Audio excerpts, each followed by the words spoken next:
Central Committee of the Chadema Party discussed the fate of its two party members. Reasons for close of business frames listed in Dar es Salaam.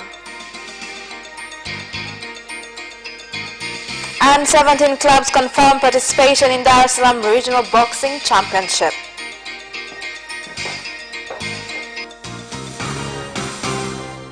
Capital News at 9:30. My name is Khadija Zimbwe. First, the national news.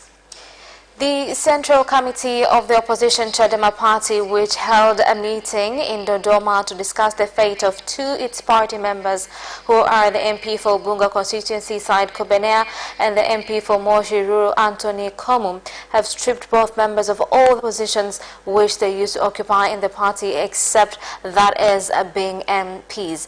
This comes after it was discovered that both party members were guilty of various offences, including lack of discipline. The Deputy Secretary General of Chadema for the mainland, who is also the MP for Kibamba constituency, John Mnika, said that the party's Central Committee made various decisions during its meeting. Two of these decisions including stripping both MPs of the all positions which they previously used to occupy within the party, apart from MPs, and also instructing them to apologize during that same meeting.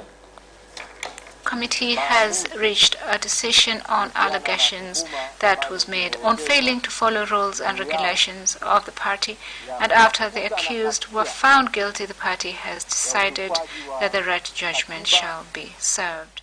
Kwa niaba yangu binafsi na kwa niaba ya chama changu, I would like to take this opportunity to say that what happened is unfortunate. Sisi kwa kutambua kwamba sisi we recognize that we represent the party and have written a letter to ask to be pardoned. Officers of Tanzania Electricity Supply Company TANESCO, working with police force, have conducted an operation in Manyire village, Arumeru district, and found illegal agents had set up over 40 poles that did not belong to TANESCO and were distributing electricity to customers, forcing TANESCO officers to take down the poles and cut the electricity cables from the houses. Speaking during the operation, the acting manager of TANESCO Arusha region, Engineer Hassan Limuli, said the actions not only caused the government loss but also causes safety concerns as the electricity had been connected illegally. The way electricity has been connected here poses a lot of risks both for users and the company and the government as a whole. You can see how houses have been connected to the grid. Proper regulations were not observed. You can see the wire was connected from far by people who at some point worked for TANESCO on a temporary basis.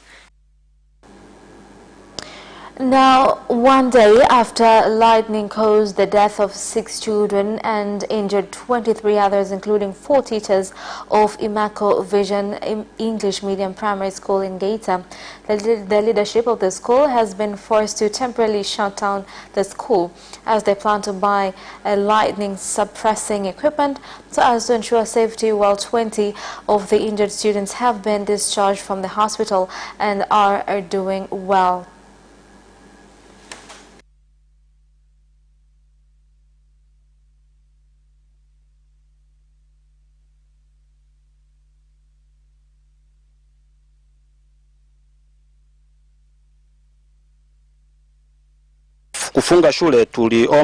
We applied for permission to close the school so that we can grieve.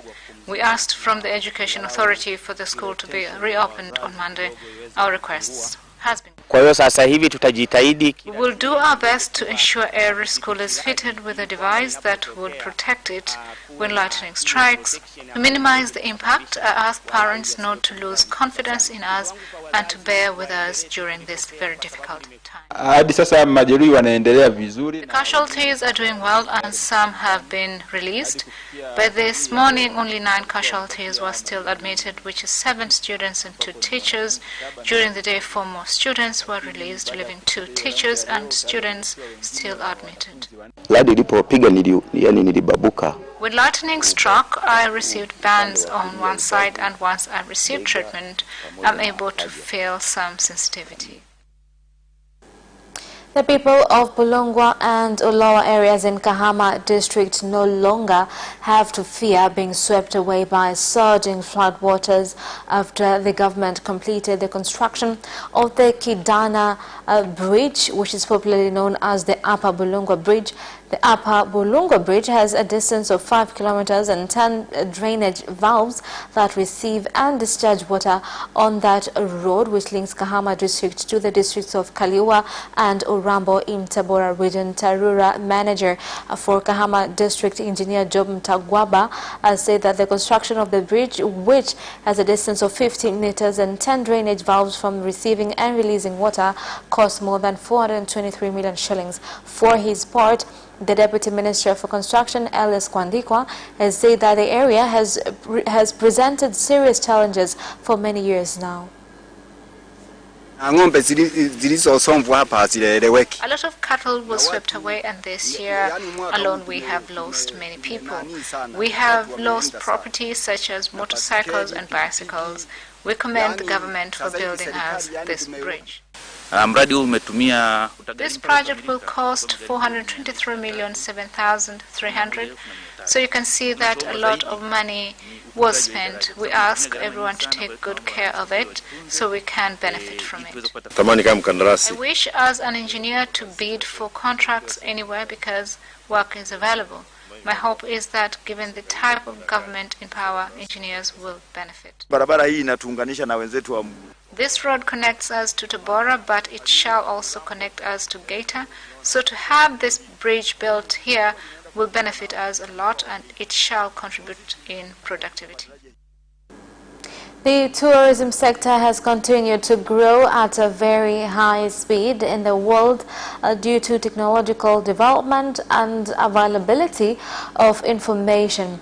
This was said by the Vice President of the United Republic of Tanzania, Samia Suluhu Hassan, when meeting with tourism stakeholders at a cocktail prepared by Zanzibar's Minister of Information, Tourism and Archive, Mahmoud Thabit Kombo, after attending the 2018 Zanzibar Tourism Show. Mama Samia Suluhu, nasema asante sana. I would like to express our gratitude to Mama Samia Suluhu because without you, I would not have been able to accomplish a lot today, and that has become part of public-private partnership, and this is a real success and the reason why we are here today. It gives me honor and pleasure to be standing here this evening to share with you my views on the importance of the tourism sector for the economy of Zanzibar and how we can maximize its growth potential. I firmly believe that for the economy of Zanzibar, tourism, which is a thriving sector, provides a solid foundation for its growth. We need to continuously enhance our ability to adjust to this changing environment. Therefore, in order to remain optimistic and achieve a higher growth path, we need to address some important issues in our economy. We all know that the world has changed drastically in recent decades. The autopsy conducted to determine the death of 3 children from one family whose bodies were found inside a car garage in Temeke, Dar es Salaam has revealed that the children died due to lack of oxygen. 1 day ago, 3 children called Jamila, Yusuf and Amina were found dead in a Mark X car in a garage close to their home after having been missing for 3 days. There were reports that the children's bodies were found missing some body parts, and these have been refuted by the family, who have been allowed to take the bodies for burial. We rely on scientific evidence and not the circumstances. What has been established is that the children died from cardiorespiratory failure due to lack of oxygen. As a family member, I took part in the investigation and I was asked to look at the bodies, and the truth is no part of the body is missing in all the bodies. Now, Tanzania Meteorological Authority has reported that seasonal rains are to begin in November 2018 to April 2019 and have warned people in various organizations to be cautious of this season as it will be accompanied by a lot of rain. Their predictions were given by the Executive Director of the authority, Dr. Agnes Kijazi, in Dar es Salaam.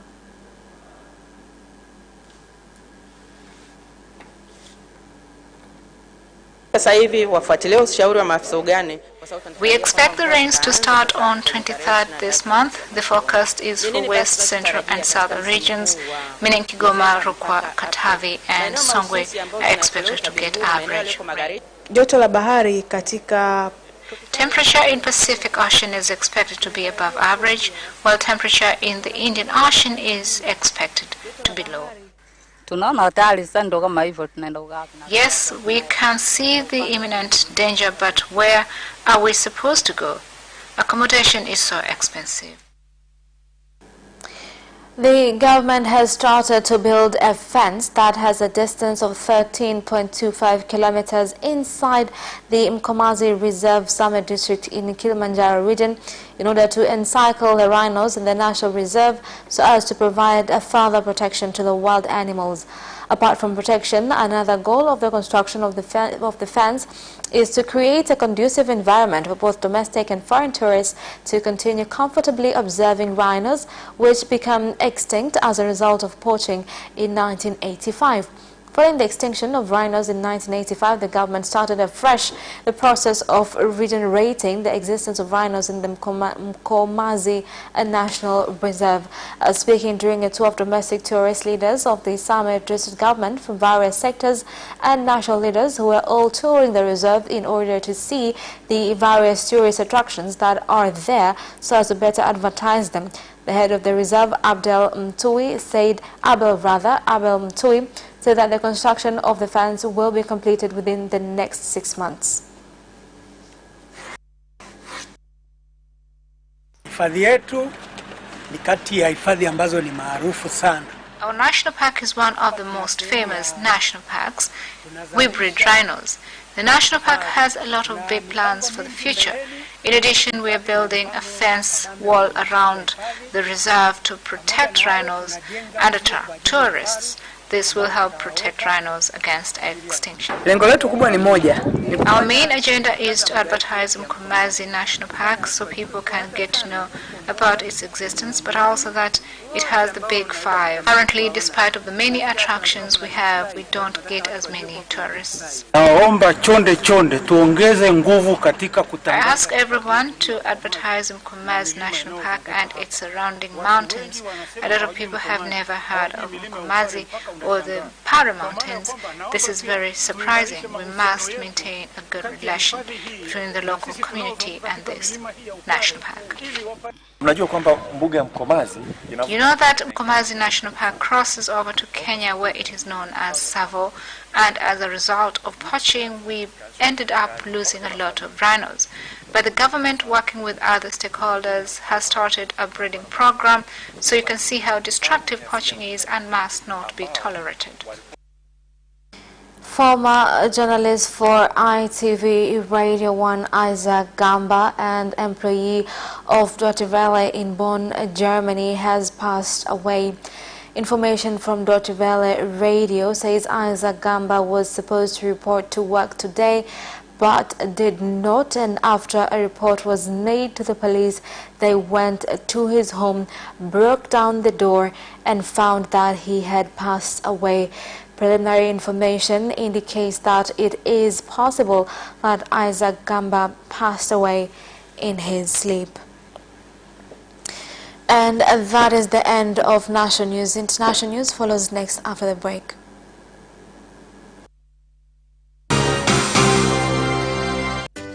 The relaunched Financial Times is the premier business newspaper in Tanzania. The Financial Times is a weekly source of information and business insight for the most successful leaders, executives, investors, and entrepreneurs in Tanzania and throughout the East Africa region. We provide critical business insight and in-depth features on companies, people, strategies, ideas, and economic trends. The Financial Times offers an unrivaled platform for advertisers to enhance brand awareness and move products. We will enable you to reach confident and informed consumers and decision makers who are ready to buy, which includes company CEOs, CFOs, managers, entrepreneurs, policymakers in government, politics and civil society, diplomats, members of the academia, and other key influencers. See examples of advertisement opportunities featured in Financial Times sections below. Telecom sections, real estate section, company news, banking, finance and insurance industry, information technology, national, regional and global markets overview, motoring, lifestyle. Get your copy of Financial Times for 2,000 Tanzania shillings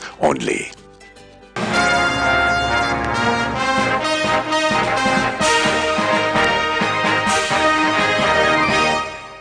Welcome back, and in international news tonight, the government has launched a 525-meter suspension bridge passing over River Nile. It is the longest in the country and joins areas east and west of Uganda. The bridge is also second in length in East Africa after the Kigamboni Bridge in Tanzania. This bridge is only for vehicles, and those on foot, bicycles and motorcycles are not allowed. Now, just 4 months after implementation of the new education syllabus 2633 in Kenya replaced 844 syllabus, which lasted for 33 years, book publishers in Kenya have found themselves under fire for publishing books that many Kenyans on social media say do not reflect African morals. The Publishers Union in Kenya has now come out refuting that they did publish those grade 2 books.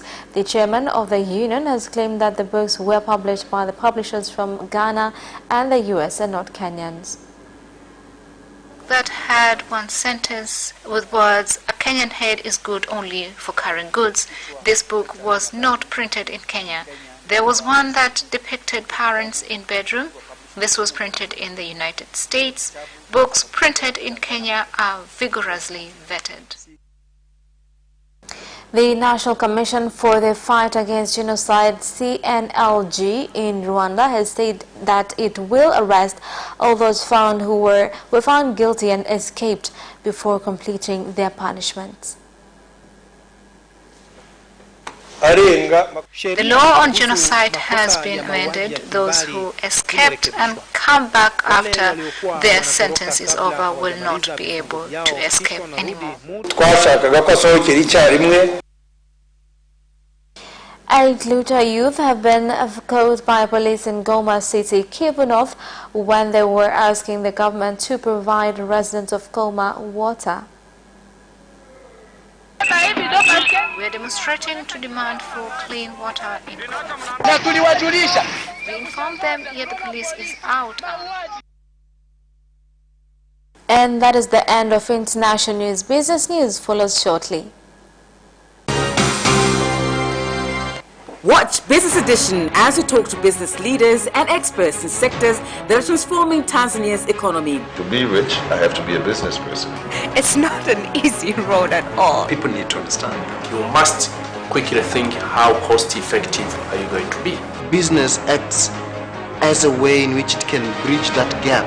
Business Edition will keep you informed on latest developments in the financial sector, extractive industry,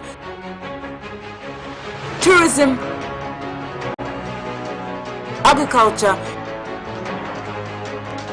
energy, construction, and so much more. Meet entrepreneurs who create employment opportunities. Watch Business Edition on Friday at 8:15 p.m.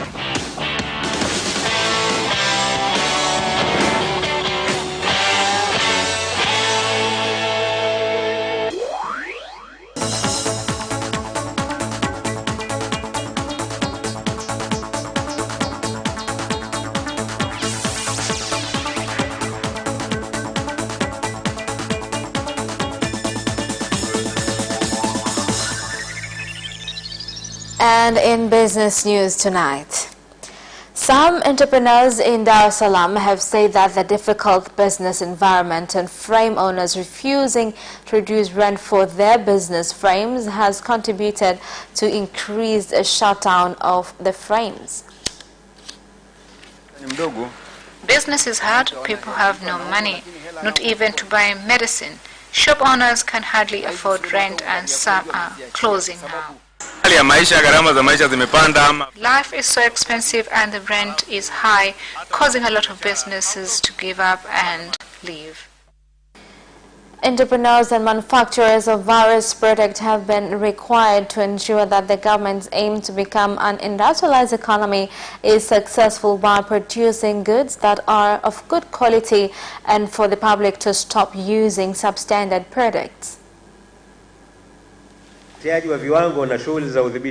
Quality control is important in growing industries in many countries, but it also helps to remove trade restrictions between countries.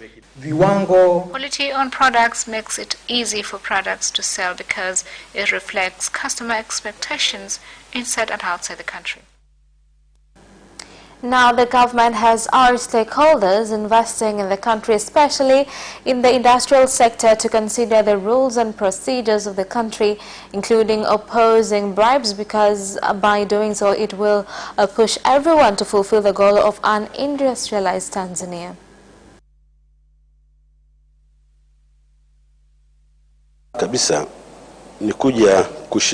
We must work with the United Nations business community so as to make sure that they incorporate progressive development and good governance in their plans.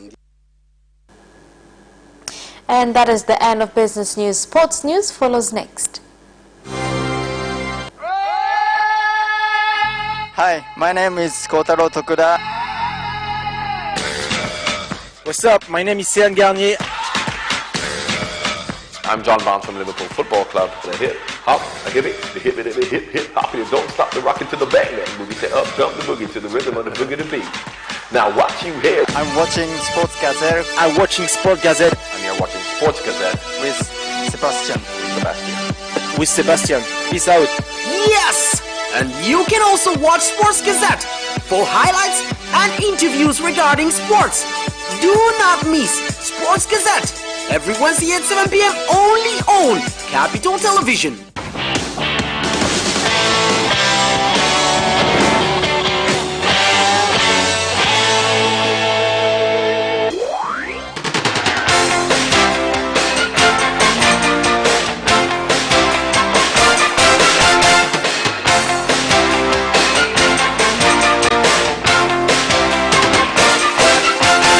Welcome back, and in sports news, 17 clubs, including some from Tanga, Morogoro and Iringa, have confirmed participation in the Dar es Salaam Regional Boxing Championship, with the weighing in being scheduled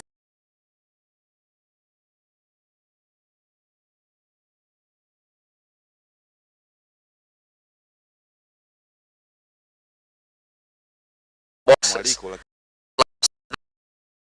But they would like to participate. They are also allowed to participate in the competition because confirmation of participation is 31st of October in 2018. One of the Taifa Stars coaches, Oscar Miambo, says that despite Stars' 2-0 win against Cape Verde, they are still struggling to make sure they get a win in their next game away to Lesotho. If Uganda wins against Cape Verde, then we will have the chance. You don't have to count fingers because the maximum points that Cape Verde can acquire if they win in the last game is 7, and we will be having 8 points. So we'll have the opportunity to participate in the Senior AFCON in 2019 in Cameroon. Boxer Floyd Mayweather has told UFC fighter Khabib Nurmagomedov to come into my world and make a boo happen that he believes will earn him more than his fight with Conor McGregor. Here's more on the story. 31-year-old American bet McGregor in August 2017 in a fight that generated more than £450 million and earned him £210 million. Nurmagomedov, after defeating the Irishman on his return to UFC, then called out Mayweather himself. "When I face Habib, of course I'm getting a 9-figure payday," he said. 30-year-old Nurmagomedov extended his unbeaten mixed martial arts record to 27-0 with his 6th of October victory against McGregor, but former 5-weight world champion Mayweather says any bout between the two will happen in the boxing ring. And Usain Bolt has turned down a 2-year deal from Matley's champions Valletta FC as he continues to pursue becoming a professional footballer. Here are more details. 8 Olympic sprinting titles, who retired from athletics in 2017, is currently on trial at Australia's Central Coast Mariners. 32-year-old Bolt scored 2 goals in a recent pre-season friendly, but has not been offered a contract. Usain does not wish to pursue his Malta opportunity, said his agent. In response, Valletta chief executive Gaston Slimane said, "We wish Usain Bolt all the best with his football career. The Valletta FC offer is always on the table." And that's Sports Item and Zanya's Bulletin. My name is Capitaltvtz. Thank you for watching and good night.